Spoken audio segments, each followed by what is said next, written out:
महागणपति जी को प्रणाम, महापराज जगदम्बा भवानी को प्रणाम। आइए हर रोज की भांति आज भी चर्चा कर लेते हैं, आज भी थोड़ा सत्संग कर लेते हैं। आज का सत्संग का विषय है श्री शिव महापुराण। कुछ अच्छी जानकारियां आप तक पहुंचाने की कोशिश कर रहे हैं। देखिए क्या लिखा है। स्वर्ग में पितरों की गणों संख्या 7 है, जिनके 4 तो मूर्तिमान है और 3 अमूर्त है। आद देवता एवं ब्राह्मणगण उन्हीं को भजन किया करते हैं। वह पितृ योग के द्वारा प्रथम सौम्य तृप्त कराते हैं। इंद्र से देवी बोली, हे सूरराज इंद्र, ब्रह्मा विष्णु शिव भी मेरे समान गर्व नहीं कर सकते, तो फिर अन्य देवताओं भी सामर्थ्य ही क्या है। मैं परब्रह्म प्रणव स्वरूप देवी हूँ। मेरी वजह से देवताओं पर दैत्यों ने अपना विजय पाई। तुम अभिमान त्याग कर मेरे भजन करो।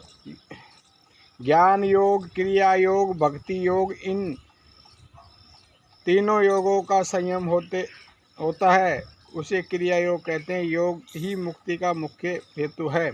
क्रिया योगी योग का मुख्य साधन है। आशोज के शुक्ल पक्ष में नवरात्र तक व्रत का विधान है, जिसके द्वारा सभी मनोरथ सिद्ध होते हैं।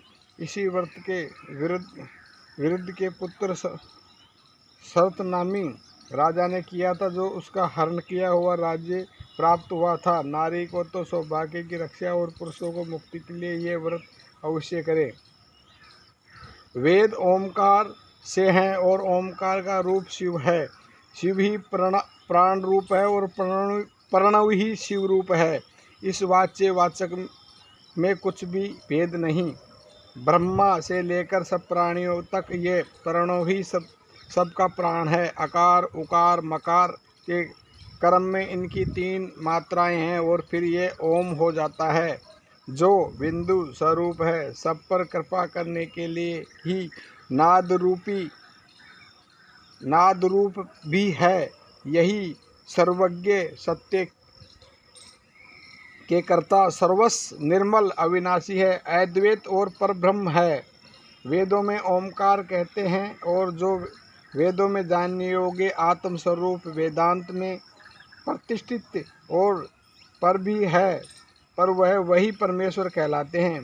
प्रकृति और पुरुष जिनके अधीन है, जो त्रिगुण तत्वों की अविनाशी माया है, वही प्रकृति, वही माहेश्वर के प्राप्त होने पर नारायण की माया से मोक्ष प्राप्त होता है।